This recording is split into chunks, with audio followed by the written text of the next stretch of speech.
Thank you for your patience. We are now live on Facebook. All right, good evening, everybody. I'm going to go ahead and call the May meeting of the Alexandria Transit Company Board of Directors to order. Thanks for being here this evening. Our first order of business is to read the electronic meeting notice. You'll hear a new voice. Due to the COVID-19 pandemic emergency, this meeting of the Alexandria Transit Company Board of Directors is being held electronically, pursuant to Virginia Code Section 2.2-3708.2, A3. The Continuity of Government Ordinance adopted by the Alexandria City Council on June 20, 2020, or Section 4-0.01G and HB29 and HB30, as enacted by the 2020 Virginia General Assembly Virginia Acts of Assembly, Chapters 1283 and 1289, to undertake essential business. All of the members of the board and staff are participating from remote locations through a Zoom meeting. This meeting continues to be held electronically unless a determination is made that it is safe enough to be held in person, at the Alexandria Transit Company Board Room, located at 3000 Business Center Drive, in Alexandria, Virginia. Electronic access will be provided in either event. The meeting can be accessed live, via Zoom and Facebook, and recordings are posted on YouTube, and the website. Public comment will be accepted via Zoom. A Zoom registration link is available on the website. Alternatively, requests for public comment can be made during the public comment period, by utilizing the raise hand feature. This meeting is being recorded. All right, Madam Clerk, will you please call the roll? Chairman Kaplan? Here. Vice Chairman Kleist? Here. Ms. Bailey? Here. Mr. Bennett?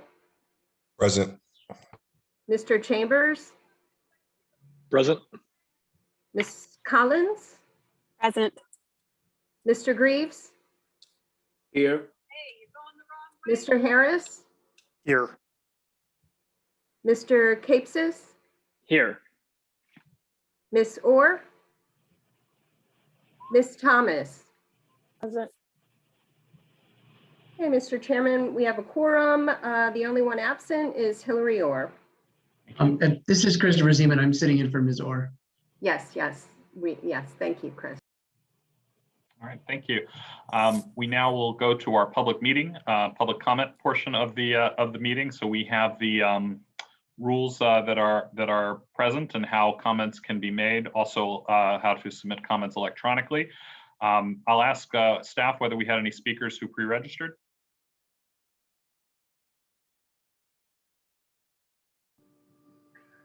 Good evening, Mr. Chairman and members of the board. We do not have anyone pre-registered for comments this evening. So at this time, if any attendees would like to provide public comment, please use the raise hand feature. Yes, we'll pause for a minute to see if anybody would like to make comment.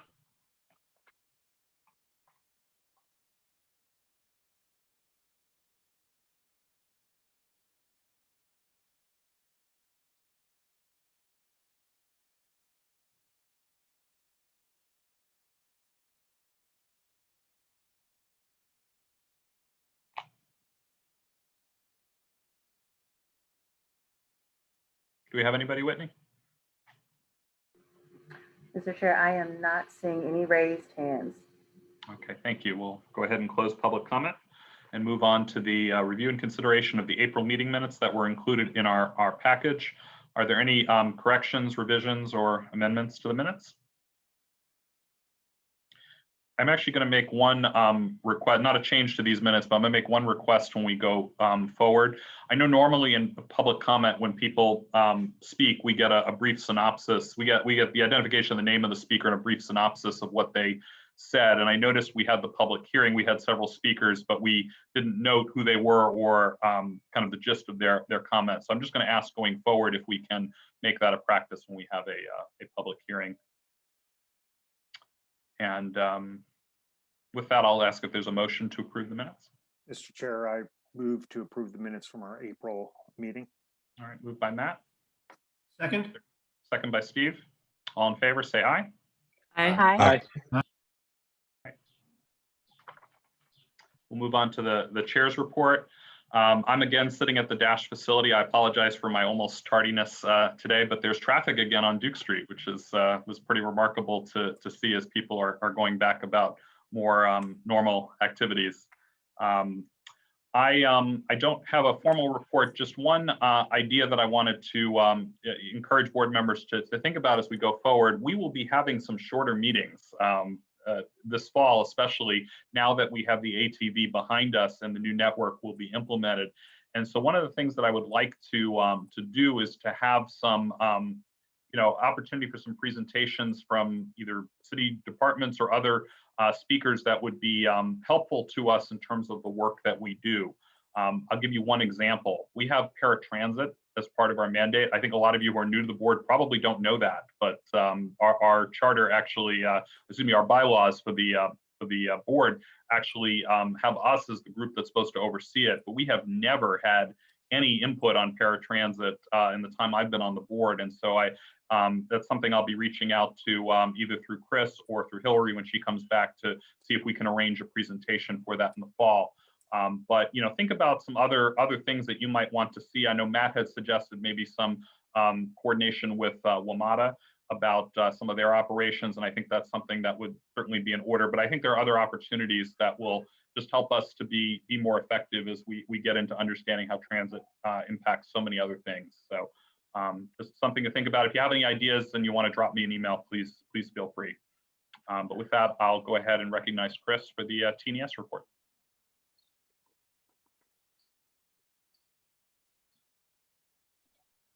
Thank you very much. So there wasn't too much to report on this month. The commuter choice program, as I'm sure you are all very familiar with by now. The public comment period is open through Monday, the 17th. After that, the NVTC and PRTC commissions will consider approval at their June 3rd meetings for the program of projects, and then this will be followed by the CTB's final approval in mid-June. A couple weeks ago, also the WMATA board adopted the FY22 operating and capital budget, and then the 6-year capital improvement plan. If you remember, I think the biggest thing before or in their previous budget for FY22 was that they were going to bring back a lot of the service until January 1st, and then in January 1st, going to be some pretty extreme cuts to it to service. Luckily, thanks to the American Rescue Plan Act, this has provided funding to maintain those service levels through the end of FY22. Now, over the summer, WMATA will also be bringing back some additional service, and then in September there will be additional service on top of that that will be coming back. Staff from Dash and the city are working with WMATA to coordinate those with the proposed implementation of the new network as well. And finally, it's somewhat transit related, the Capital Bike Share expansion, the first expansion in several years. We'll be adding 7 stations total to the west end. 3 of them are already in place, and in your packet is a location of 7 locations. So with that, does anybody have any questions? Chris, I have a question. Sure. For you. The Capital Bike Share, that's great to see the expanded stations, and particularly that we're moving into the west end, because I know when that program first came, that was one of the perhaps criticisms that people had, is they thought it was going to be a program that would sort of just be very focused on the east end and where our other transit infrastructure was. But I do wonder, there was a plan of stations that were approved maybe 2016, 2017 that included Cameron Station, filling in some of our other gaps where we already had existing network. A lot of those stations haven't been installed yet. Could you speak to the status of those? Sure, yeah.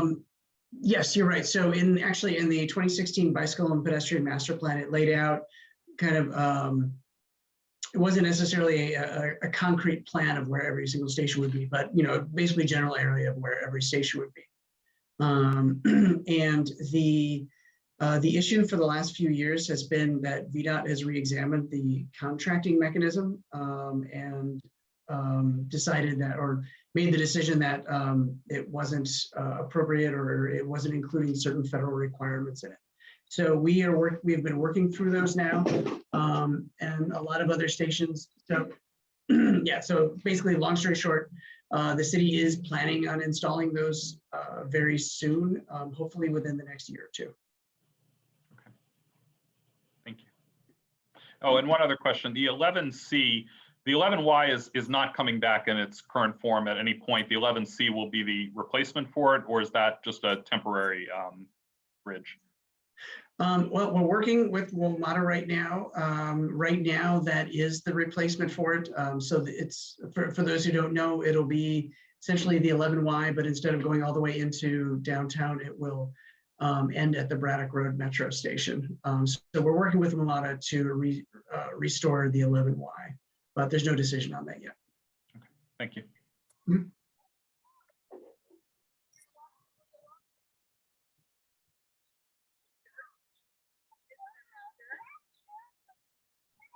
Chris, were you intending to present the AMP slides? Yes, I am. Okay. So we put them right at the end of your report if you wanted to go into that. Okay, yep. Yeah, sure, we can go right ahead. Oh, Jim's got his hand up. Chris, just a quick, well, I think it's a quick question because you either have the information or you don't. Do you have any data on Capital Bike Share, during the pandemic and kind of what ridership levels are like? I'm just curious. TNES has that. I haven't actually seen that data, but I can get that for you. Okay, I'm just curious. Thanks. Okay. Yeah.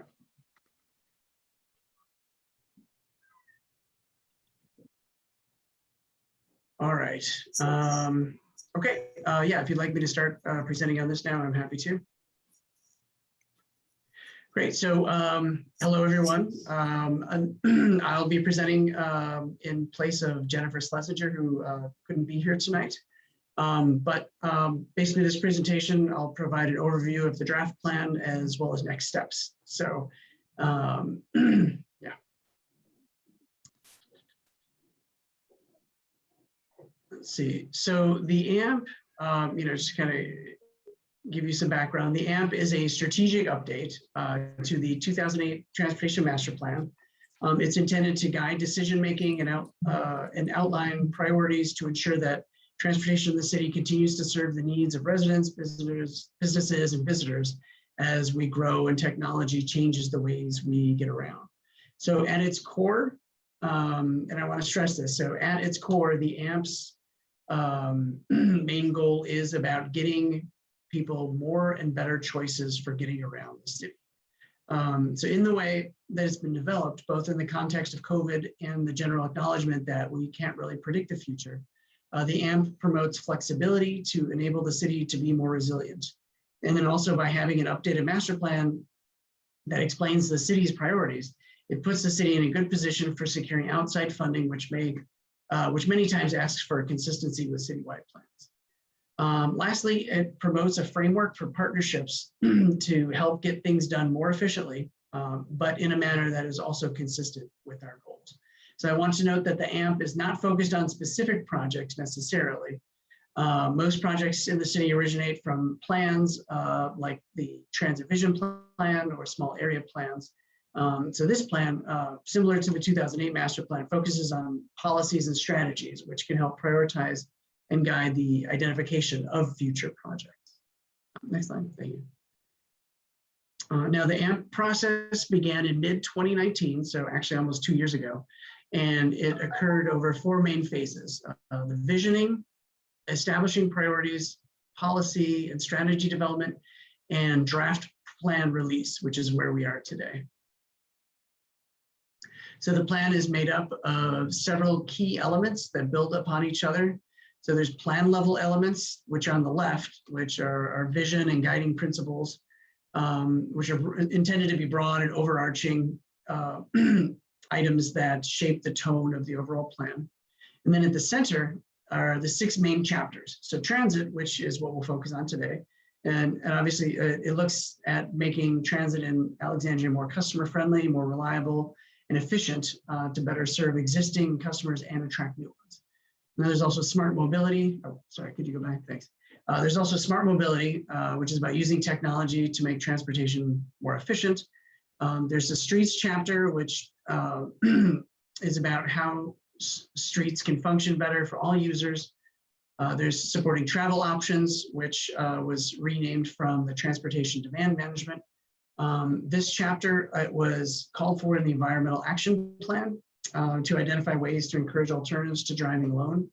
There's also a curbside and curb space and parking chapter to talk about how the city manages curbside and parking demands, such as bus stops, drop-off pickups, loadings, et cetera. And lastly, this plan incorporates the 2016 pedestrian bicycle master plan into the format of the AMP.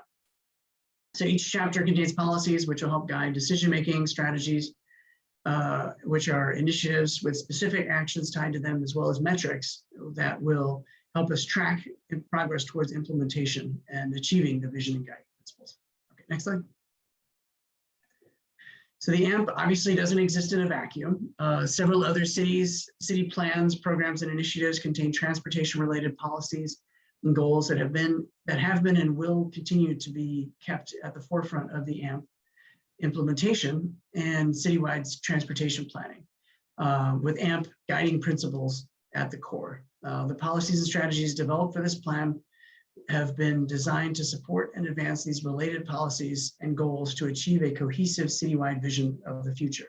So what you see on the screen are examples of how other city plans relate to the guiding principles, but it's definitely not an exhaustive list. Next slide. So our engagement events yielded incredibly insightful public input that was critical in shaping the direction and content of this plan, and provided important considerations for staff in the plan implementation. So these events range from an innovation forum with local and national experts to stakeholder group meetings and meetings with nonprofits and community organizations.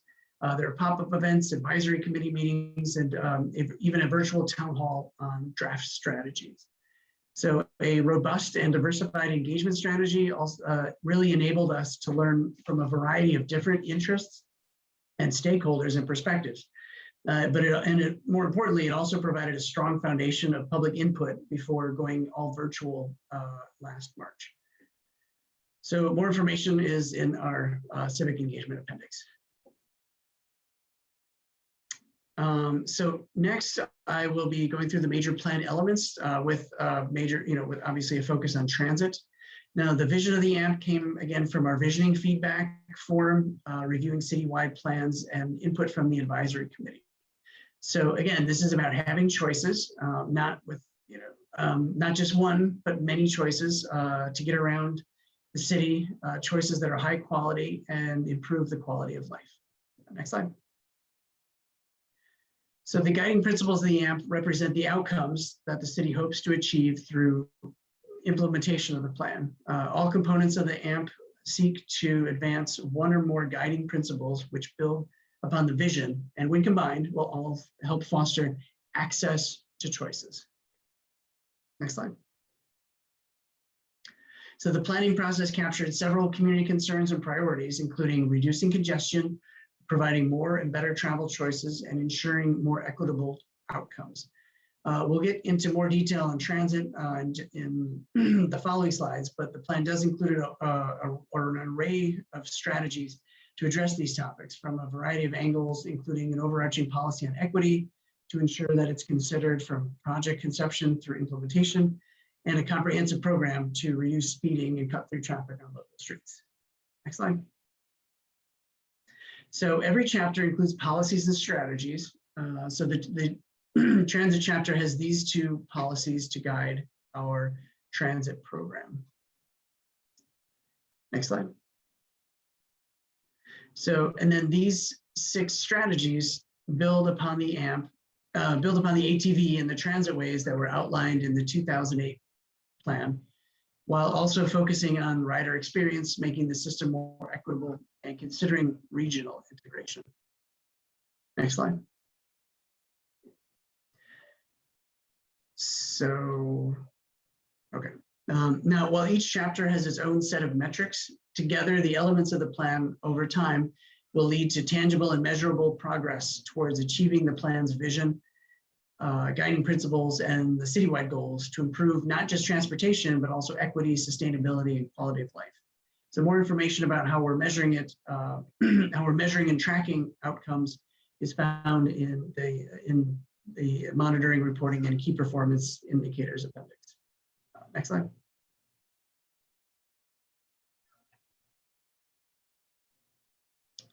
So just to give you an example of some of the metrics where we have in the appendix are, percent of residents that are close to the frequent all-day service, especially residents of low income, people of color, et cetera.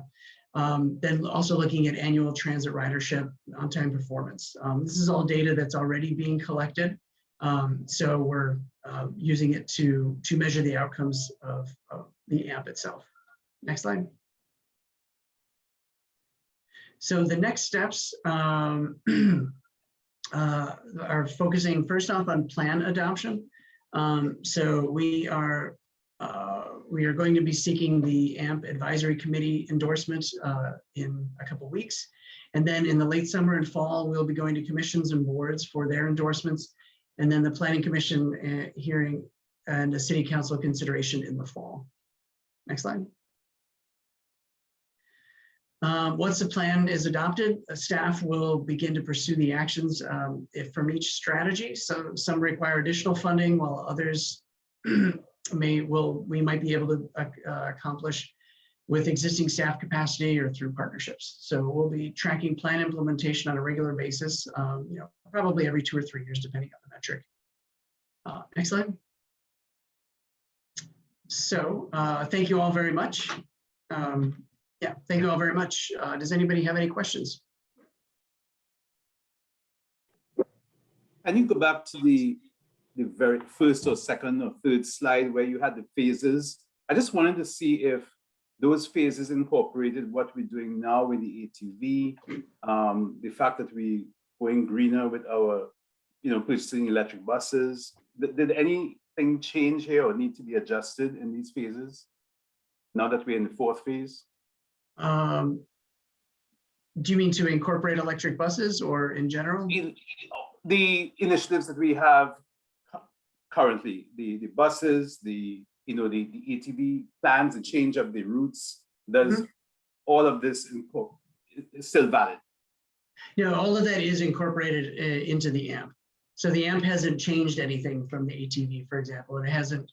And one of the decisions we made also is that the AMP doesn't really discuss electric vehicles, although it obviously supports them. And the reason for that is this is based on mobility, which is about getting around and not necessarily on the technology or the fuel type.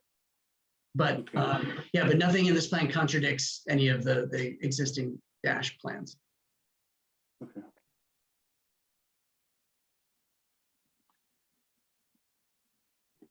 Yes, Jim? Chris, this is great. Thanks for running through this. On, all the principles seem aligned and really positive.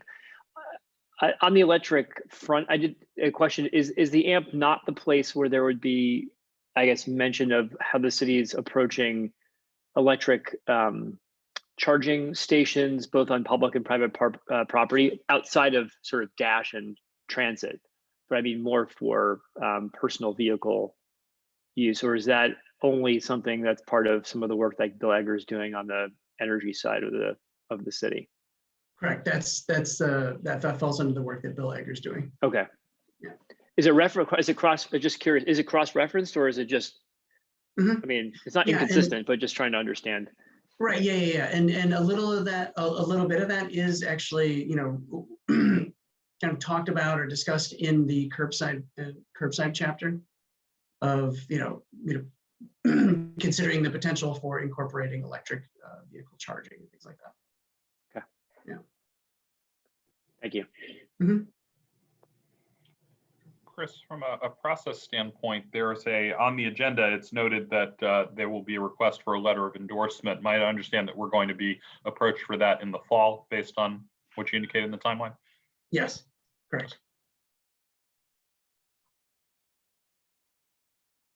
All right, well, if there are no other questions for Chris, we thank you for the report and the overview. I know that Jen has been out because doing a lot of these presentations because I've listened to two of them the last couple of months. So this is great. Thank you for presenting that.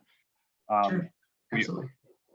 We always on the agenda set aside some time for other board member announcements and reports, given that all of us serve on various commissions and groups, and there may be things that you want to bring forward for the for all of us to consider. So I'll open the floor. Okay. If not, then we'll move on to our general manager's report. Turn this over to Josh. Thank you, Mr. Chairman, members of the board. Good evening. It's good to see you. I have 4 items that I'm going to cover during my section here. One of them, the last item, will be an action item, which is a carryover from the previous month's meetings. But I'll start with a recap of kind of where we are related to the COVID response. Obviously, we have all been very pleased to hear the continued good news in our nation's recovery from this terrible pandemic, and certainly are all watching very closely as localities continue to open back up and allow more activities within the community, both outside and inside. So just a little perspective here. When I talk about what we're doing related to COVID, we follow employer regulations along with our own that are driven by the guidance of local health officials, CDC, information we get from Richmond and so forth. And at this point in time, we don't have any changes to how we're operating. We have, as David has observed, we've moved to an electronic screening system for those entering and exiting the facility, which helps us to capture contact information as is required. And we found that to be very effective and helpful, and plan to continue that for quite some time. We continue to struggle, though, to gather information about vaccinations. We're hopeful. Basically, what we've done is we've determined that at approximately 50% vaccination rate of the workforce, that we will be able to reopen with social distancing requirements still in place, but nonetheless reopen them on a limited basis. The pool table, the gym, and the quiet areas of the facility, and they'll of course have their guidelines based on whatever the recommendations are of the health department. But fundamentally, that's one of our efforts to incentivize. We're currently also considering a survey of the workforce and incentivizing that to get better information as to who's been vaccinated. But we have found that continue to push the message out there that we don't automatically find out, we're not automatically notified that an employee has been vaccinated, has been really the key. It relies on the employee to take a picture of their vaccination card, email it, to bring it by, to take it to our dispatchers to make a photocopy and whatnot.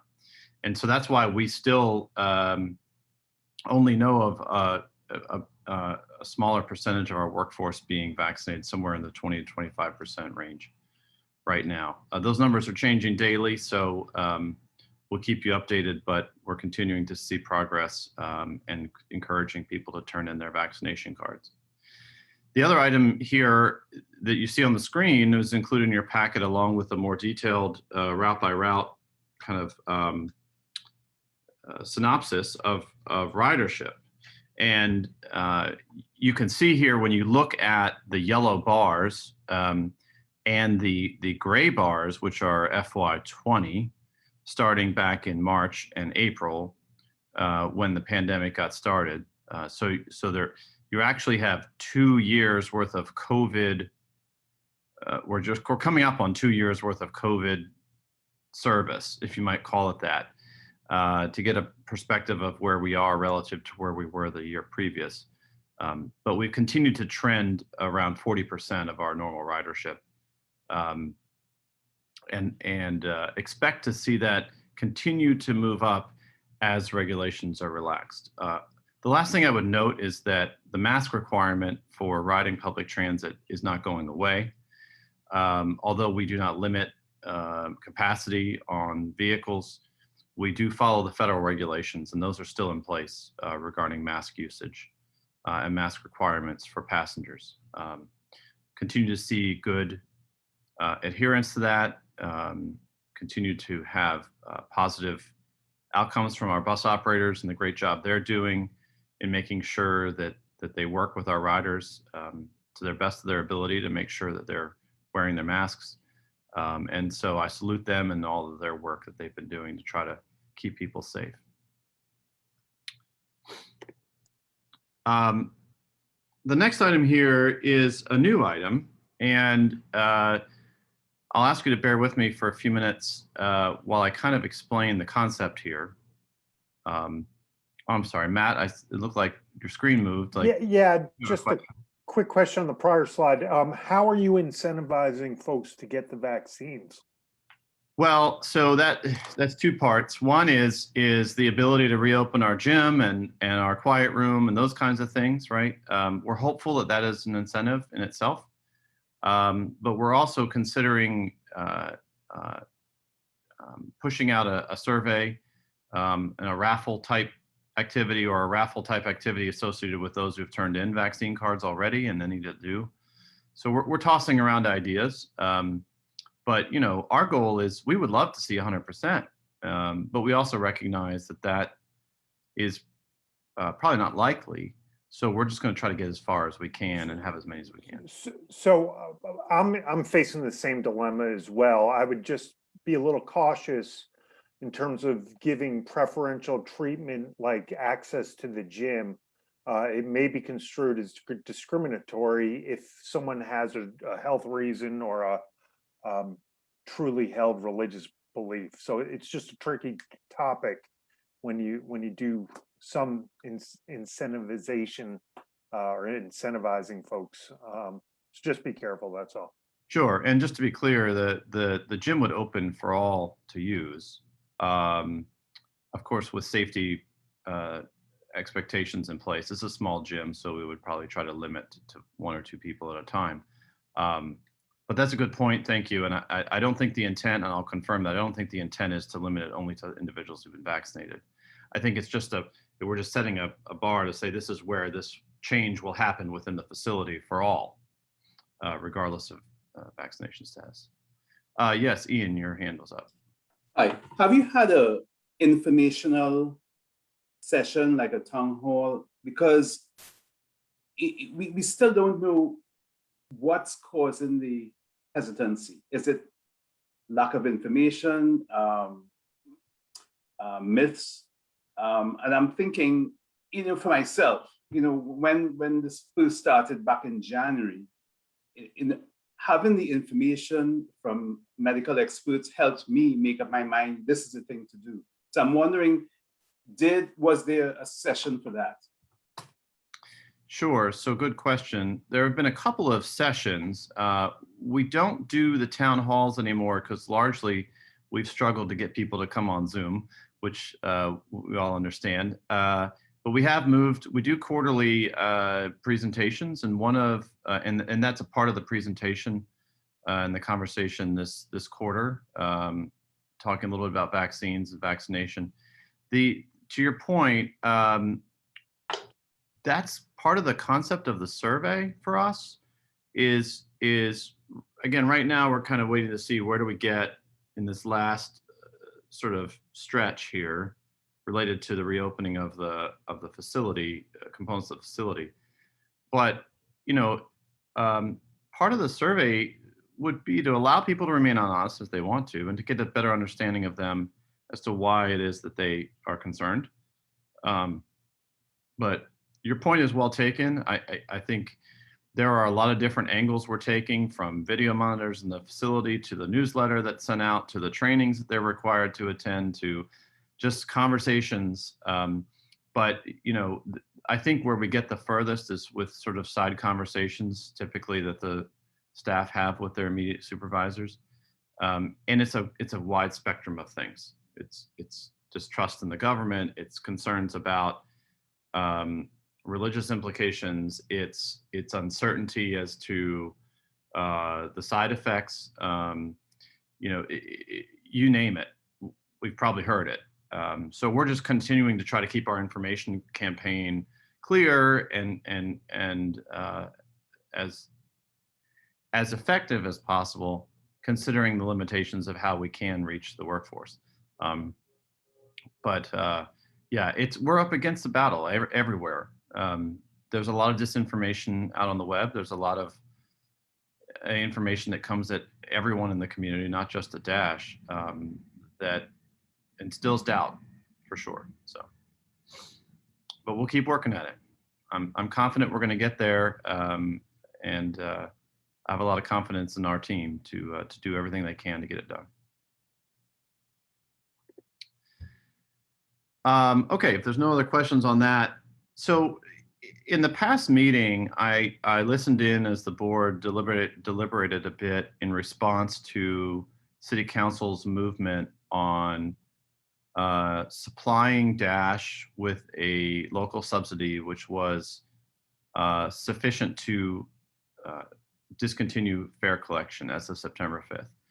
And you'll hear more about this from Evan, but as you may already know, City Council has passed the budget.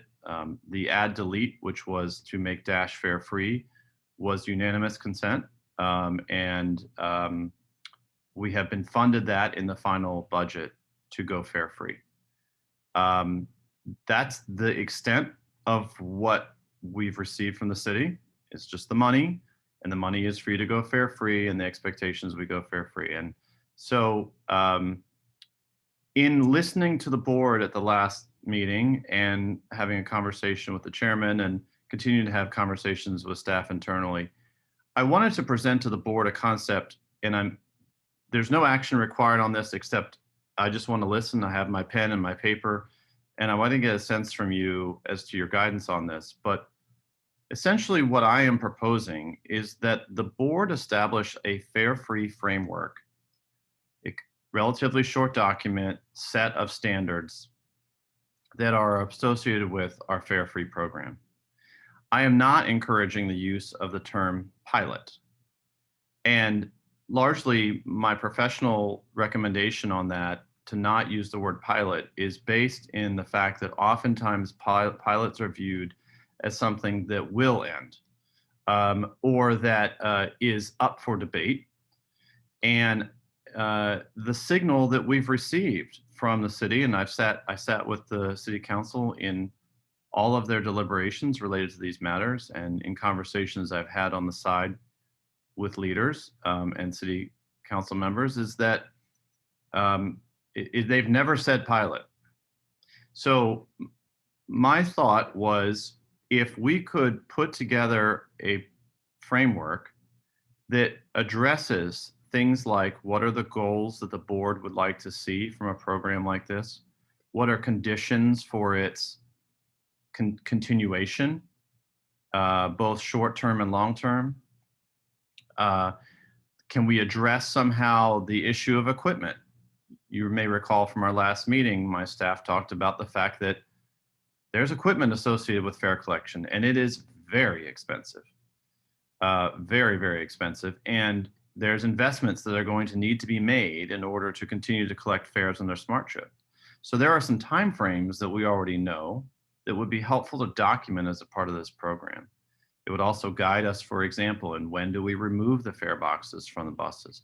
When do we, how do we implement automatic passenger counting and those kinds of things? The other goals that I heard from you all was outreach, the importance of outreach to our riderships and the community at large, as to their perspective on this program and the importance of it and the benefits, as well as an analysis to understand what is it doing to the greatest extent possible. And I will put a huge asterisk on this. For better or for worse, it's going to be very hard for us to decipher whether a ridership increase that starts in September is directly associated with fare free or the new Dash network or both. And frankly, one can argue either or both, depending on the situation. And so I do think that puts the board in a very good position, especially if the board were to sort of formalize this in a way that set forth the standards moving forward. And what sacrifices are acceptable in order to maintain the program and what are not.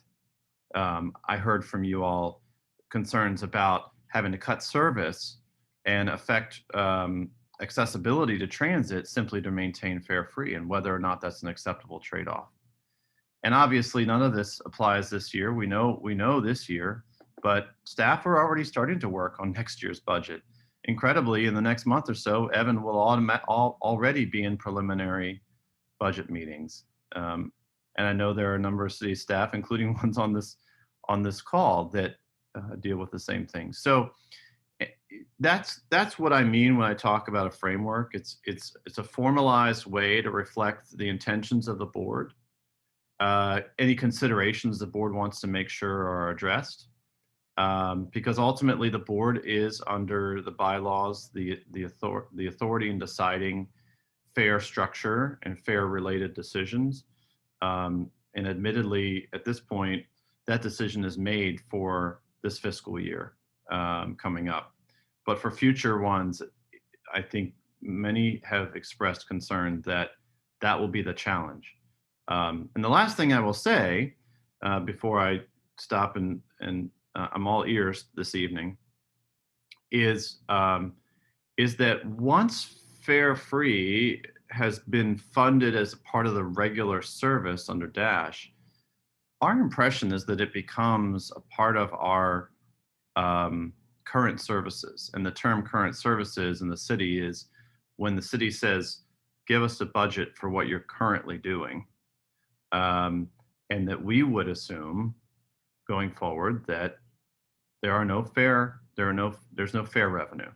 So we simply wouldn't put that into current services where we normally would have in the past. So I'm all ears. Again, my intention here is to hear from you all, get your perspectives, and then to come back next month with maybe a draft framework.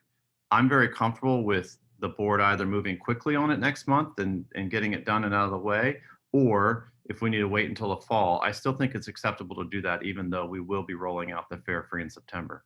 Because this is really, to me, a longer term guiding effort as opposed to something that is effective September 5th, for example, with the fare collection. So at that, I will pause.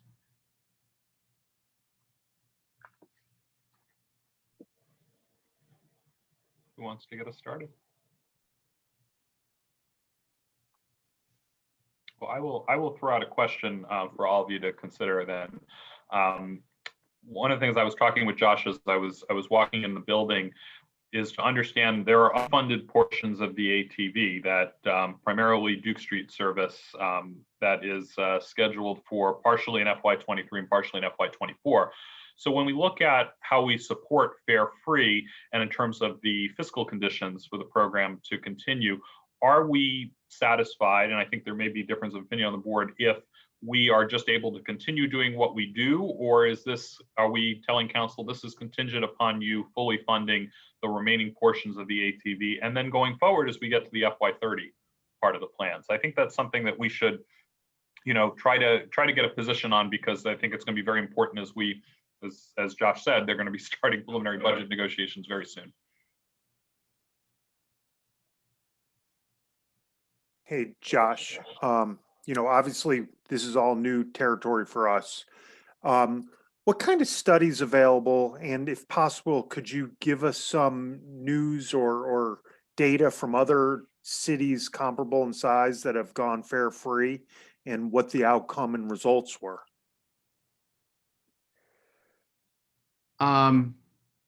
So there is quite a bit of news going on throughout the country of discussions very much like this. A lot of it as a result of COVID and the decision to continue to be fare free.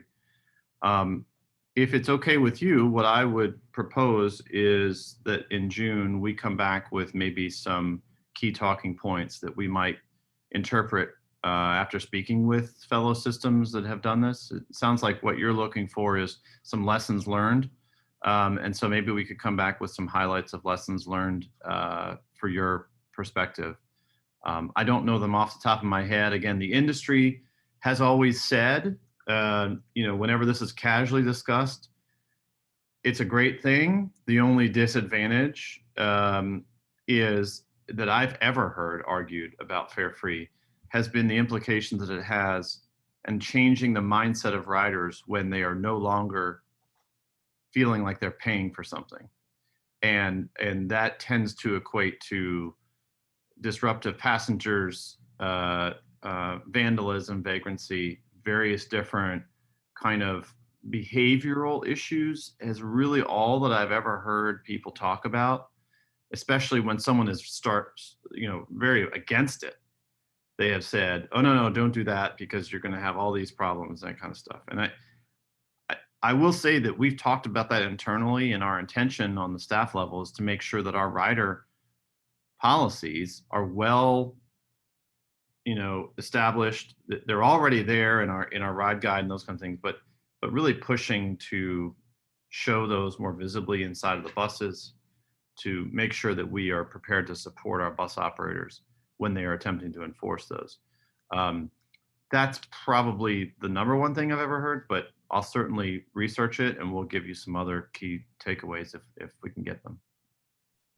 So along those lines, Josh, I am wondering about other behavioral patterns as people may be unintentional when they ride. It could be joy riders. They don't have to pay for it, so they just want to ride. Will it attract that type of rider? And this is just looking at all scenarios. So in your information, if you could give us any information along those lines, that would be helpful as well. Certainly.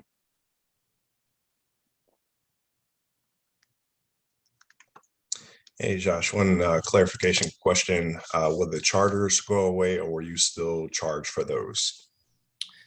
Yeah, so charters will continue. Charters right now are a different part of our revenue budget. And we've actually, frankly, been pretty busy with those. The thing that will affect charters is actually the next item that I'll talk about, which is pursuing federal funding, as that would affect those. But there's no plan to change charter rates. Also, I would point out that the AT2X, which is a contract service, will continue to be a contract service. And that is because that is paid for. They're paying in the contract. They're paying actually to run the service. They're not paying for the fares. So they still have to pay that contract. And each year we continue to work with them under favorable terms that they've given us, and they've been pleased with the service we've been providing to continue that service. Thanks. Sure thing. I see a hand up on my screen from Brandy. Hi, Josh. I have a couple of questions. Sure. The first one is, will City Council have to review the framework, or will it be shared with them as an information item in the future? And the second question I have is, how will the framework inform staff's future budget decisions and the budget that will be presented to the board in the future? And I'm particularly thinking about the framework that you guys already have in terms of prioritizing, the prioritization matrix that you already have established to help you determine which routes are going to be funded or which changes need to be made. Particularly making sure that equity is a factor in making those decisions. So I just wonder how this framework would be another tool that would be used to help make decisions as it relates to budget and also as it relates to any future desired route changes. Certainly, thank you. Both very good questions. So starting with the question regarding City Council, in my view of this is really a dashboard policy, which are not historically ever sent to or addressed with Council. It would be up to the board and your determination if you wanted to communicate them to Council. However, there has been no action by council on a policy level to state that they have an expectation that this board present anything to them. So I think that they've kind of said, we're funding it. That's all that we're saying. We're funding Fare Free. That's the extent of our involvement. And in the way that ATC is set up, that's accurate, because city council's role is really in appointing you all. It is not in making policy decisions regarding to the organization, service decisions. They have the right to overrule you in a situation where you make a decision about service levels or service changes or funding. They can always overrule that, but generally they're not involved in something like this. And in my view, it wouldn't be something I would recommend would need to go to them at this point. So the second item you mentioned was the impacts of this on informing our future budget decisions and how staff handle prioritization. I think that's a key reason as to why I'm proposing it be this way. We need the board to have bought into the philosophy that goes along with this program. And it would then inform us on our internal decision level in the event that, let's just be very specific, right? For example, we're trying to fund service on a major corridor like Duke Street, for example. We've talked about that before, and the need to tackle that corridor next. And we're finding that we don't have that money to do it. Do staff look at the Fare Free program as getting out of that as a way to address that? Or is it a don't touch this thing? Is it not even a consideration? So the idea behind the framework would be that it would answer that question, and we would intend to draft that for you all to see and understand and react to and provide your comment to, if this is the direction that you're okay with going. And we would kind of set some of that information out there. But from an equity standpoint and the component of decisions as it relates to equity in our service changes, Fare Free for all kind of just eliminates fares as a part of any discussion.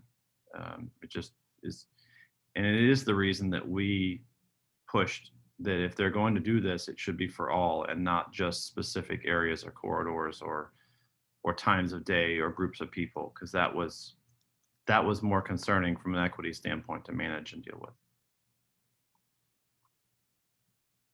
Hopefully that answers your question.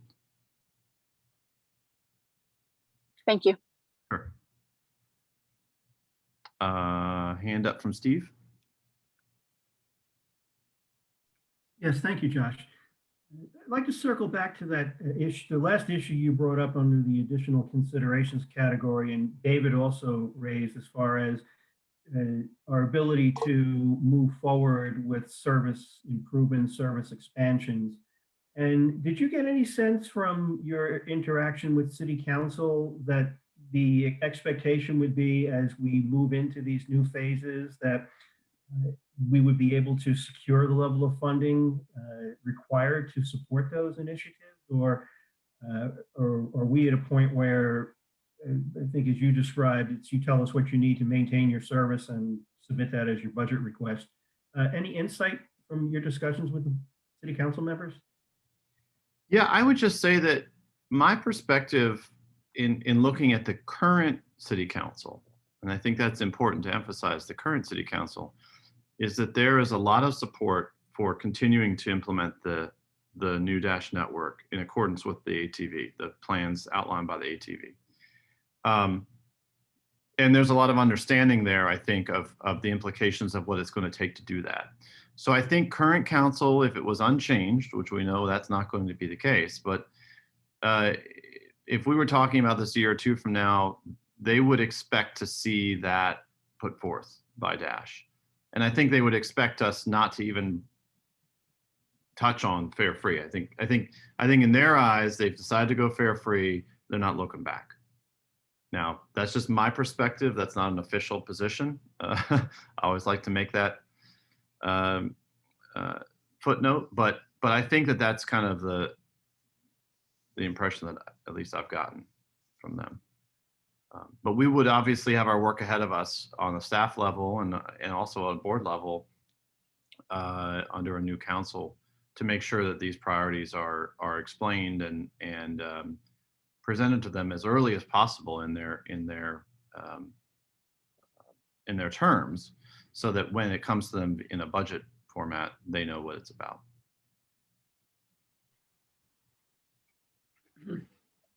Thank you. Sure. Looks like Linda. Sorry, all this Yeah. kind of small. Yeah, no worries. No worries. I a couple of thoughts. One thing, I think that it's an exciting opportunity to look at the service in a really different way, to think about it as a fare free service for potentially longer term. I think thinking through what that means for like our overall goals for the service would be really helpful. And I did notice that we have 2 other items in the board packet for raising revenue elsewhere, or through grants or through advertising.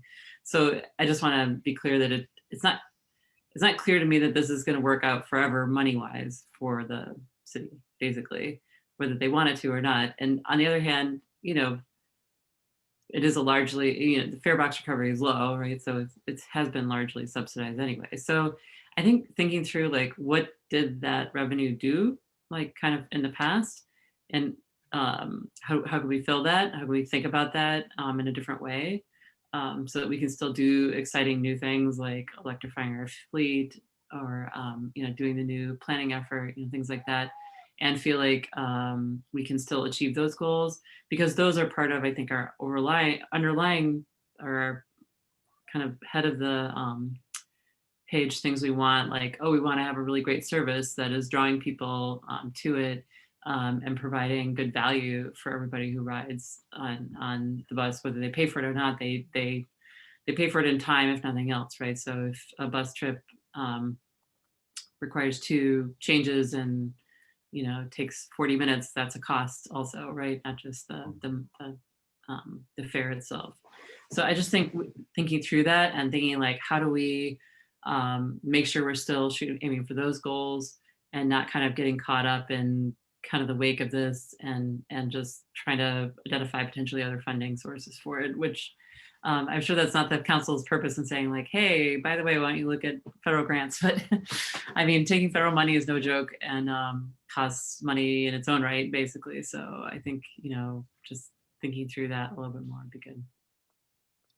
Yeah, I appreciate that very much. And I know you have a firsthand perspective of this. And I've made a note here of what you explained. I think what I would just sort of initially react in saying is that, to me, this program is sending a message that says we are going to treat transit more as an infrastructure and less as a business.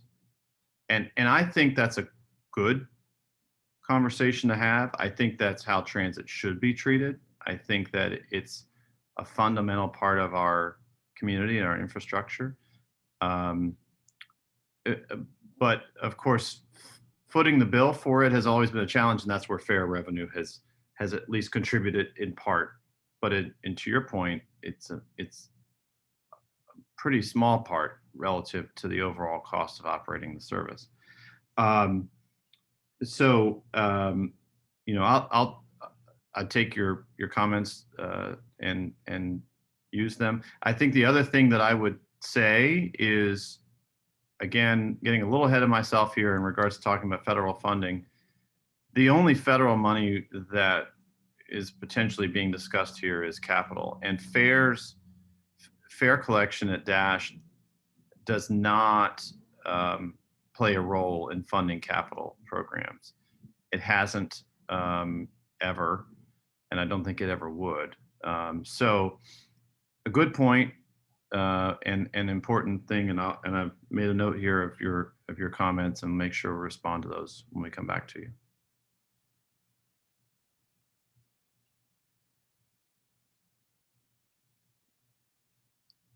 Mr. Chair, I will defer back to you. It looks, I don't see anybody else putting a hand up or anything at this point, so. Yeah, this is a good discussion, and I think along the lines of the feedback, Josh, that you were looking for from us. I also appreciate that there's some flexibility. So if, as we get a document that has a little more meat on it, if we then have some changes for you in June, that this is something that we can continue to work on and to refine in the fall, because I think the points about wanting more information about, you know, how this has worked in other places may influence some of the actions that we want to take, and certain things like, you know, kind of making suggestions about when, or making guidelines about when we'll remove fare boxes and things like that. That's probably going to be a harder thing for some of us to kind of, you know, get our arms around and really appreciate, well, when's the appropriate time to do that. But I think you've been very thoughtful in outlining what are the different components of a framework and the things that we have to consider. And I think some of it, like getting into you know, fare boxes and even how we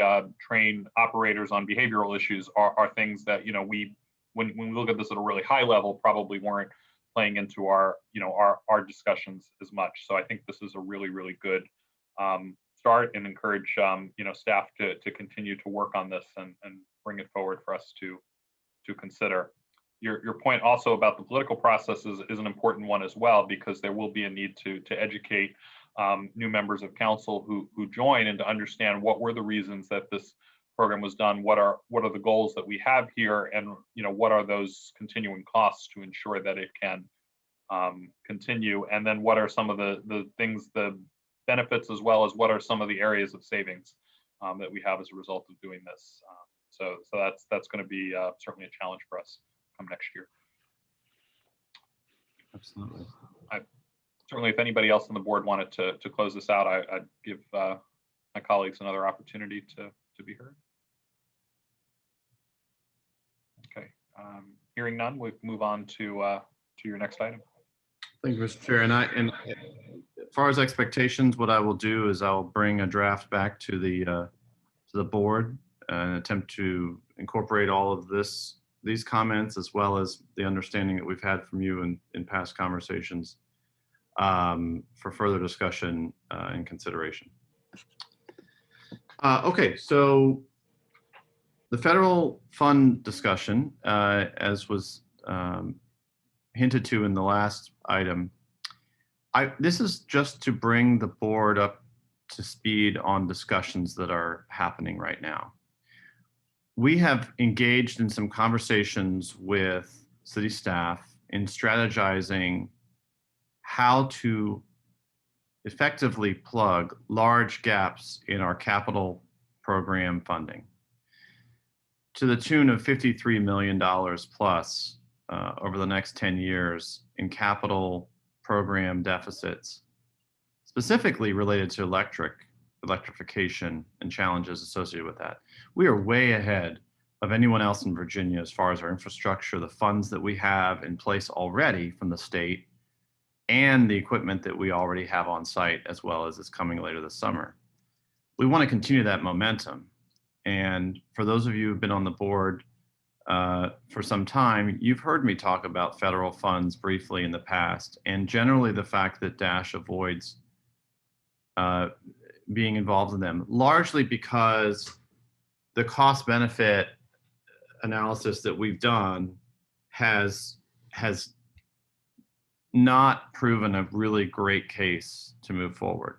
Again, as a reminder, operating funding, formula funds that are operating in capital that go from the Federal Transit Administration, that go to transit systems throughout the country to operate and to buy capital, are all already allocated for in this region and are already set up through the WMATA Compact.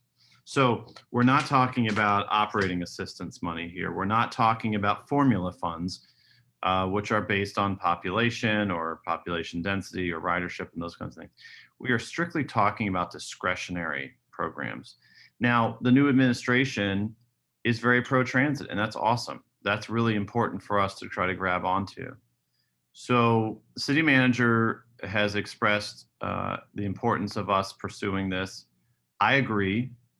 I recognize the challenges and the trade-offs that it presents, particularly on some of these discretionary programs such as Low-No, which the programs that they're funded under essentially trigger DASH to be a part of the federal oversight that is the same as is incorporated under any federal funds, especially if you receive operating funds. And the key words there are things like triennial reviews, which can be extensive and very, very time consuming. Major changes to procurement standards, procurement policies. Many of them are beneficial and they're programs that I very much support. But they're not perfect and they're not easy to navigate, and they have a lot of details that are often challenging to meet, if ever. I've used the example in the past of a program called Buy America. Great program. It's intended to push federal funds to be spent on American-made and assembled products. But when you start to have vehicles, for example, from domestic, this is outside of transit, this is an example of domestic car manufacturers that are no longer produced enough in the United States to meet Buy America, you simply can't buy them, and you go through a lot of red tape to try to be able to get what you need. But anyway, with all that said, there's no action required by the board. I wanted to let you know that we intend to continue to evaluate how to pursue this in an effective way, working together with the city to access Low-No discretionary funding as well as bus and bus facility discretionary funding. And my opinion is if we dip our toe in, we might as well jump in all the way. So there are opportunities here for infrastructure improvements to our facility.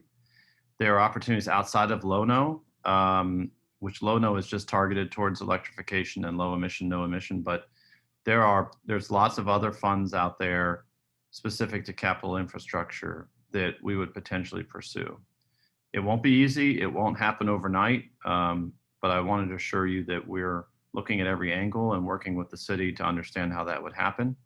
And I'll certainly keep you all informed in the fall as we start to move further forward in preparing ourselves to be able to be an eligible recipient of such funding. So I'll stop at that and just ask if there are any questions that you have.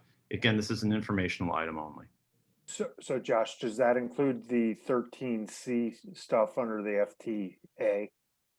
It includes any, as far as I know, it includes anything that is associated with normal regulatory oversight of FTA that you would see in operating funding because of the particular program that it falls under. So for example, the city receives some federal funding right now under FTA, but it's not from the same programs. And so as a result, it doesn't trigger the same oversight. Like this will entirely change the authority under our drug and alcohol program. It'll change our procurement authority. It'll change our disadvantaged business enterprise. It's just sort of a kind of changes what your authorities are for things you're doing. Josh, could you talk, you and I had some conversation about then what would be the board's role in this, or how this is handled then, the decision about doing this with most transit systems. Could you talk a little more about what we should expect in the coming months? Sure. So the first thing that you would see come from us is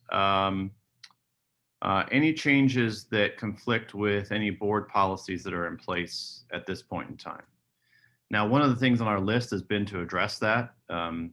There are some very old board policies out there that Lonnie and I had been working to sit down and work on. So you may see some policy change recommendations. But ultimately, when it comes down to it, the board has to approve the application for funds. Typically on a staff level, we sign the certifications and assurances saying what we'll comply with. But it would be not much different than what you see us have you do with DRPT funds and smart scale applications and those kinds of things. It's really pretty much all you would mostly see. And then of course, any major changes that come up as a result of us moving to federal funds. All right. Okay. All right. So the last item here is a rollover from the last meeting. This is an action item. So I will simply say that there were some comments from board members, Greaves, I think, and Harris might have brought a few up at the last meeting. We did work with the board members who had comments. We've incorporated them into the final policy, which is in your packet, starting on page 12. And so we are asking that the board consider authorization of this policy and adopting it. And I'll turn that over to you, Mr. Chairman, for you to manage. Thanks. I just want to check in first with Matt and Ian to make sure that the changes that the concerns you had expressed have been addressed by staff. Yes, thank you. Yes, thanks. Is there any other discussion regarding the advertising policy? And if not, I'll call for a motion.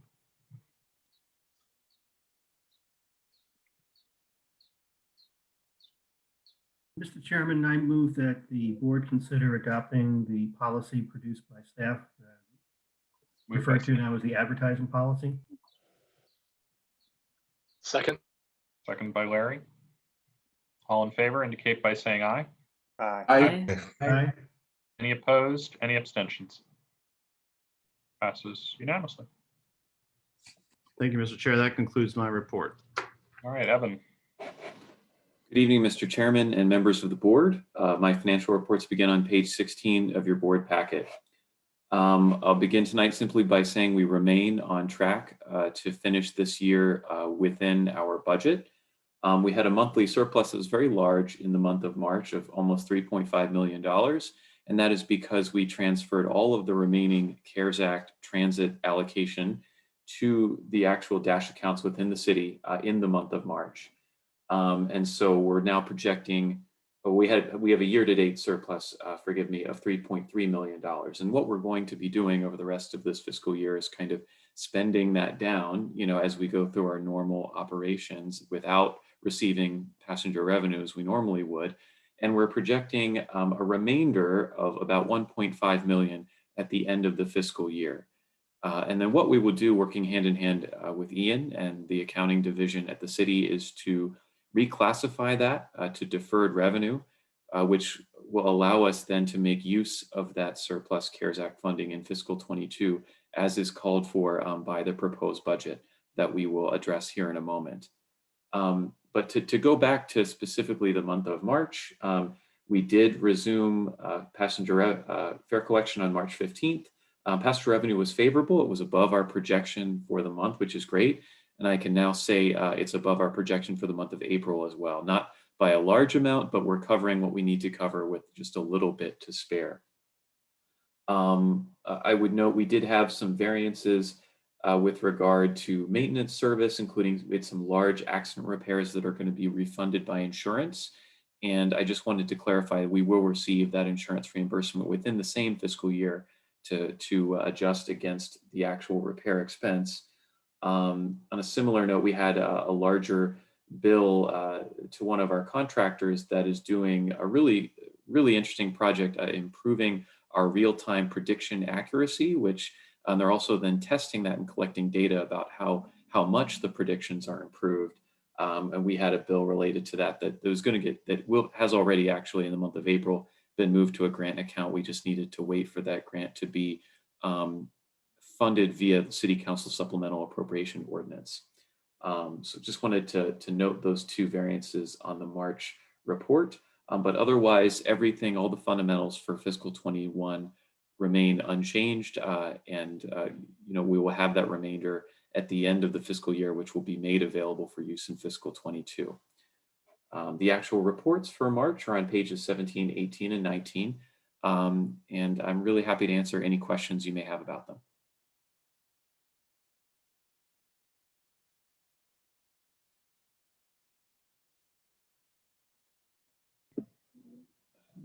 Mr. Chairman, hearing none, I could proceed to discuss the budget. Yes, please do.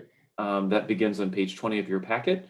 As you all know, the big change from what was presented originally and throughout the budget process is City Council's decision to fund fare-free dash service for 10 months of fiscal 22, beginning with the launch of the cost neutral version of the new Dash network on September 5th.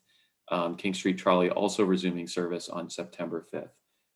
To get into the nuts and bolts just a little bit, what is happening is that our general fund subsidy is increasing by $1,470,000, and our passenger revenue line is decreasing by the same amount. This number is net of certain fare collection costs, which we are going to do everything that we can to actually reduce in practice, understanding we cannot do that completely. So there is a remaining amount in our passenger revenue budget just because we had the original amount minus what City Council is giving us. So we will be collecting fares for July and August. We're not going to reach $562,000 in passenger revenue that's in the budget, so we'll be running under there. But we're also going to run under in certain expenditure lines for fare collection costs that we're going to do everything that we can to reduce. There is, as you know, and we discussed previously, an amount of fare revenue, $670,000. It was the estimate that we projected to collect as a result of all of the enhanced service on lines 35 and 36, which are being funded by I-395 commuter choice. And obviously we won't be collecting that additional fare revenue, so that gap will be filled by a combination of sources, the most significant of which would be we're going to apply to Virginia's new Transit Ridership Incentive Program, or TRIP program, and ideally get as much funding as possible from that. There are other potential sources such as additional NVTA 30% funds that are available to the city in fiscal 22. And we're going to be working hand in hand with the budget office and the finance department to identify the funding to make sure that gap is filled, as well as doing everything that we can on the expenditure side to run as efficiently as possible. To look ahead, we'll note, and Martin has certainly noted this in the TDP discussion, that if we receive funding for lines 35 and 36 from commuter choice, and it's very likely that we will, we'll get final word of that in June when the Commonwealth Transportation Board finally approves that program. We will be able to run 3 of the frequent all-day routes in the ATV network, despite the city not actually having to fund the implementation of the new Dash network yet in fiscal 22. Looking ahead to the next slide, as I've already explained what's happening with the general fund subsidy, we do have the remainder of CARES and our CRISA allocation of $1.3 million that are composing a big part of the revenue side of our budget. This budget, as you know, funds our regular CBA compensation increases, and we do have an amount in there for advertising revenue, $180,000. With your approval tonight of the proposed advertising policy, which is now adopted by you as the board, we can move forward with contract award on this, and we expect that to happen in the next couple of weeks. We're nearly at the end of that process, and then we'll work very diligently with the contractor once we get that contract executed to get the program up and running as quickly as possible. The next slide has the summary table of the changes in the budget, which you've seen before. The only difference from what we've seen before is that the general fund subsidy going up to over $18 million and passenger revenue going down to $562,000, as I've discussed. And then the actual full budget with all of the line items is on page 22. One final thing I will note is that this comparison table that's before you, both in the packet on page 21 and on this slide, compares the original fiscal 21 budget to fiscal 22. And that's to give you a more accurate year-over-year comparison to show you that from base budget to base budget, we're going up by 4.3%. The fiscal 21 budget actually was amended to account for the CARES Act transit funds, and that gave us about $874,000 in additional revenue and spending authority that paid for things like the driver barriers that have gone on all our buses, as well as facility modifications, enhanced cleaning, temperature checkers at the main entrance to the facility. That is all in the full budget shows that revised budget column as the second column, because that's what compares logically with the actual fiscal 21 projected expenses, which include all of those COVID-related expenditures. So just wanted to make sure that was clear that we're looking at the base budget in the comparison table, whereas the full budget on page 22 of your packet compares the fiscal 21 revised budget to the fiscal 22 proposed budget. If any of that's confusing, I'm happy to answer questions about that or anything related to the budget before you tonight.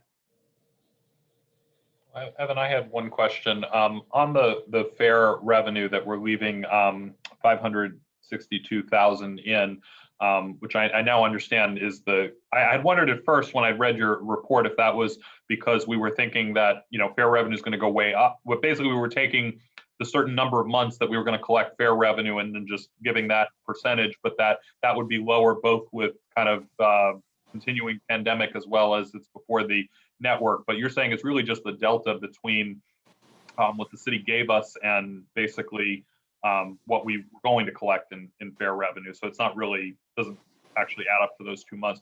So then the question I have is why not adjust that and then adjust the other areas where you're expecting to have savings instead of then having a line item where we're going to underperform? What was actually enacted through the add delete process is simply to increase the subsidy. So to do what you're suggesting would require reducing the overall size of our budget and reducing the amount of our overall budget authority a little bit more, which was not, I believe, contemplated in the add delete proposal, which was incorporated by City Council into their final budget. So what this does is it gives us a little bit of extra budget authority that we're not going to use most likely. As I said, our expenditures are going to come in lower, and we'll certainly have a negative variance on that passenger revenue side in fiscal 22. But what we do have is there are additional revenue sources out there like the TRIP program, and it enables us to get as much revenue as we need to fill that gap in the budget and still have the expenditure authority to spend what we need to spend to complete, to run all of the service that we are committing to run in fiscal 22. Your point's very well taken, but it's just sort of what was left to us as a result of what was actually in the add delete proposal that was approved by council.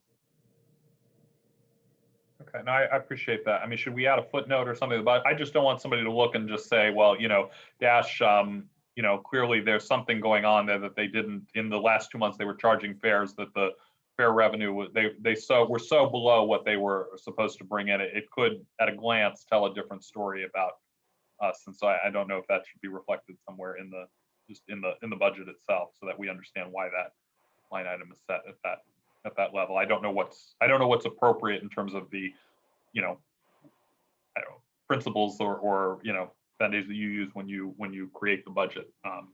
Do that, but just a suggestion. It's absolutely, yeah. Thank you for that.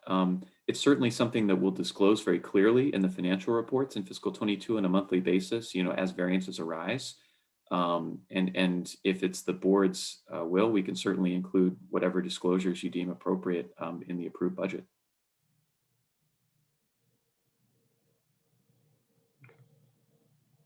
Does anyone else have questions for Evan?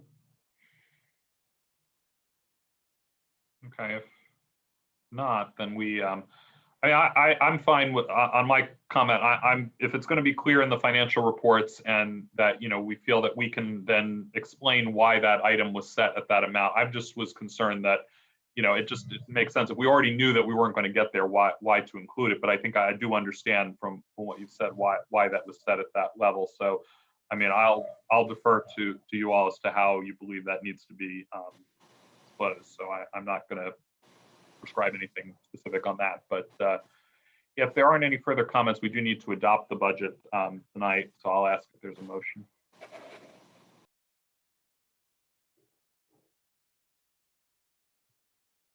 Anybody? I move a motion to accept the FY22 budget as stated. Second. Second by, was that Jim? Any further discussion? All in favor signify by saying aye. Aye. Aye. Any opposed? Any abstentions? Passes unanimously. Thanks, Evan. And now we'll move to final adoption of the FY22 TDP. Thank you, Mr. Chairman. Good evening, members of the board. My name is Martin Barn, Director of Planning and Marketing For item 6A on the packet tonight, we have a board action item requested. This is the consideration of approval for the final FY22 transit development plan. You'll find in your packet on page 23, there's a memo that provides a summary of the outreach that we've conducted over the last few months, as well as a staff recommendation for the final TDP and some of the changes that we're proposing. You'll find that they're relatively minimal, especially on the service side. But I will go through my slides this evening. I'll be very brief and make sure that we have plenty of time for any questions or discussion from the board members. So most of the slides that I'm going to be sharing tonight are just for reference in case any of you would like to reference them during the discussion or questions. So I will move relatively quickly here once I can get the lag to pick up. There we go. Okay. So again, this is for the FY22 TDP, which includes the launch of the new Dash network on September 5th, 2021. I think most of this has been covered already, including the commuter choice update.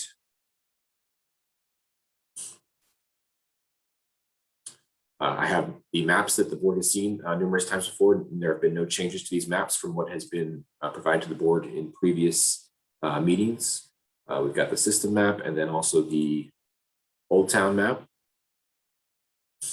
We have a slide that shows the benefits, including the benefits of the frequent all-day network and what that means for different parts of the community. I have two slides that show that I shared last month's board meeting that show some of the areas that might be negatively impacted by the proposed changes, whether they are losing service entirely or they're no longer having Dash service, but they do have Metro bus service, or if they're losing, for example, weekend service. So those are displayed here, and happy to talk about these a little bit more detail in a moment. Got the same graphic for Old Town, which shows some of the areas that in red that would be losing service and would have to potentially walk a little bit further to get to the Old Town circulator or other services.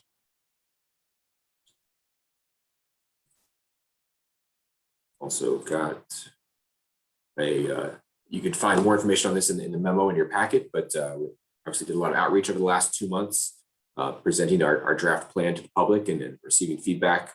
A lot of different, we tried a lot of different things, virtual community meetings, the public hearing last month. We had a lot of bus stop flyers, but you can see a picture of one here at stops that would be potentially losing service. And then of course, our new Dash Network website was a key resource for helping people understand what the impacts might be. I've got some statistics on the outreach that I shared last month, and I have since updated some of these numbers. You'll see that the virtual community meetings were a major source of input.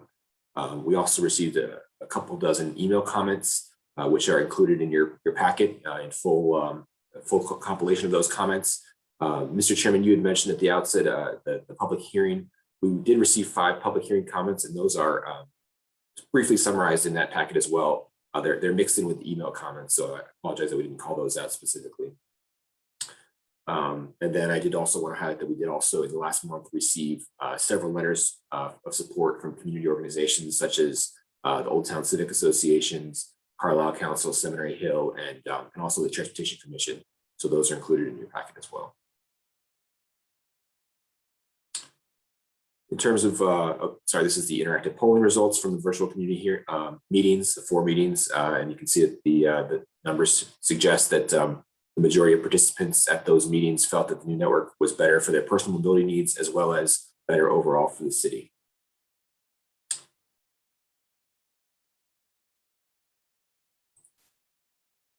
In terms of positive feedback, the largest single theme that we heard is just overall support for what the plan accomplishes or tries to accomplish for the city in terms of frequent all-day service, particularly as it relates to low-income and minority communities. You can see other positive feedback about the AT2 and the maintenance of local bus service on Seminary and Janney's, free fares, and then also Park Place with what we are changed to 36 route that's split into a 36A and a 36B to serve that section of North Van Dorn Street. Those were all well received. In terms of negative or concerns, the Duke Street corridor, we had heard some feedback that members of the community wanted to see that the improvements on Duke Street should be accelerated to establish frequent all-day service earlier than FY24. In terms of other areas, North Van Dorn Street, which is currently served by a dash route, the AT5, but would in the future be served by 7A. There was some concern about that and the fact that they may have to transfer to get to certain points of the existing AT5 route. Two areas in Old Town that are losing service, the AT2 section on Bashford and Powhatan, and then also the AT5 on Duke Street. We've got several comments about those. And then the AT34 loop, which was is proposed for discontinuation, which would remove midday service and evening service, or midday, evening, and weekend service from parts of Russell Road and Cameron Mills. And then lastly, we got a couple comments about suggestions for changes to the new routes, including the line 35 to Shirlington and line 36 to Bradford Metro. So staff was able to review the feedback and solicit the input from key stakeholders and from the board. And as it stands, we are not proposing any changes to the draft version of the TDP on the service side. I think this is due to two factors. One is that this version of the TDP represents, I think, basically the third iteration of our ATV new dash network plan, and we've gone through several rounds of public outreach, and so we've kind of been able to fine tune some of the proposals along the way. You know, first we went through some questions with Park Fairfax and the AT3 and AT4 routes. Then in another round, we had questions from Seminary Hill and the AT2, and we were able to kind of address some of those concerns. And then more recently, actually before we released our draft TDP this year, so a couple months ago, we adjusted our line 36 proposal to accommodate some requests from service from Park Place to add some additional service on North Van Dorn Street. So we introduced 36A and 36B. So we have been responsive to those concerns and suggestions. And those were all reflected in the draft plan that we presented in March. The one additional comment that we got that we did kind of look into a little bit more is the Duke Street corridor. You know, we are improving Duke Street corridor in FY22, in that the Metro bus route 28A will be realigned to there, so there'll be additional service from Fox Chase to Duke Street Metro. So they do have some improvements in FY22, but the additional improvements for dash service are not scheduled until FY23 and FY24. But there are some minor improvements in FY23 that I did look at, kind of if we could maybe move those up to FY22. But I think the trade-off of having to reduce service on other routes, particularly routes that have we'd have to remove weekend service and maybe even look at the AT2 Seminary Janney's corridor again to make up the difference. And it just seems like the direction that we've gotten from the board and from the community was not that direction. So at this point, I'm maintaining those Duke Street improvements in FY23 and FY24 as we work towards implementing the full 2022 ATV plan, and then beyond that to the 2030. In terms of fares, we are obviously including the proposal to go fare free in the TDP now on September 5th. Some minor notes, we are proposing that the two of the fare changes that we proposed in the original TDP would be maintained for July 1st through September 4th. That's the removal of the upcharge on senior 7-day regional pass, which was kind of almost a cleanup item from something that was overlooked a couple years back when we introduced the discount for off-peak travel for seniors. And then also the program to introduce free rides for City of Alexandria employees with their employee badge. So we're planning just to introduce those for July 1st to the 4th, just to have those on the books and have those moving forward, in the event that we should return to fares at some point in the future.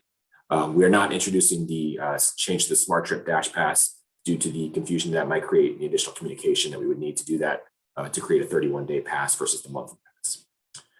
So with that, those are the proposed changes, and I'm happy to take any questions or comments. Martin, just one quick question on your last slide. I assume we're not selling a monthly pass in September? Correct. Yes, we will be turning off that function. Basically, August 15th will be, or August 14th will be the last day that you could buy an August Dash Pass. Yeah. I want to just compliment you. This has been a very long process, and I know you and many others on the DASH staff have worked very hard to bring this plan to fruition. So I know you deserve a big pat on the back for having carried this through many iterations, and you have our deep appreciation. And I'm very excited to see the changes and also the outreach that will be done to educate people about this now that we will be voting momentarily to move forward with the new network. So congratulations. Thank you on behalf of the whole team. There's quite a few of us over here that have been working hard, so thank you very much. Do you want to recognize I don't know if Josh wants to do that, to recognize those who really worked hard on this, putting this together? I know many aren't here tonight, but I'd love to, have their names. Absolutely, and I'm scared that I'm not going to forget someone, but we want to thank Tristan Cunningham, who some of you may have met before. He was recently promoted to our service planning manager position. So he's been integral in the scheduling and service planning for this. Gabriel Mori, our ITS coordinator, has also been very important. And then also Whitney Code and her team for our marketing and communications. All the outreach that we've done over the last couple of months, she's been kind of the lead on that. And Evan, of course, supporting us from letting us know how things are looking from a financial standpoint. So I could thank the whole team, operations, but you get the idea. There's a lot of folks over here that are working hard. So thank you very much. I hope maybe we can think about having some kind of recognition when we're back in person with many who made this possible. And at that point, we'll be experiencing it, living it. So thank you to everybody who worked on this. This is a great accomplishment. I'll ask if there are other questions or comments from the board, and then we'll do a motion. I would just second your comments to Martin and the team. Obviously, it's been a lot of work for over a long period of time. And so, yes, thank you. Thanks. All right, let's get a motion. Mr. Chairman, I move that the board adopt the TDP as presented by staff this evening. Moved by Steve. Second. Second by Matt. All in favor, say aye. Aye. Aye. Any opposed? Any abstentions? Passes unanimously. Thank you so much. Thank you very much. All right, we have reached the end of our meeting agenda. I am to remind everyone that our next meeting is scheduled for Wednesday, June 9th, 5:30 p.m. I think our slide says the next meeting is in May, but it's on June 9th, and it'll be virtual on Zoom. And I'll ask if there's any further business to come before the board. Mr. Chair, if I might jump in just one moment, I'm sorry, I neglected to just mention something that may be on everyone's mind. I wanted to let you know that we've got our pulse on it, and that is the fuel situation that's going on. I've confirmed with the team that our supplier has not indicated any issues with getting us fuel. However, if for some reason there were some kind of situational emergency that affected us to the point where it would affect services, you can expect an email communication with me from me updating you all of the team's plan to resolve and address for that issue. But at this point, again, we have no indication of a problem. If that changes, I will make sure to inform you. Thank you. All right. Well, with that, I will entertain a motion to adjourn the meeting. So moved. Linda, second? Second. Okay, Ian, I think you all want to go, so second by Ian. All in favor, say aye. Aye. Aye. Aye. Thanks, David. Adjourn. Good night, everybody. Everybody. Good night. Night. Night.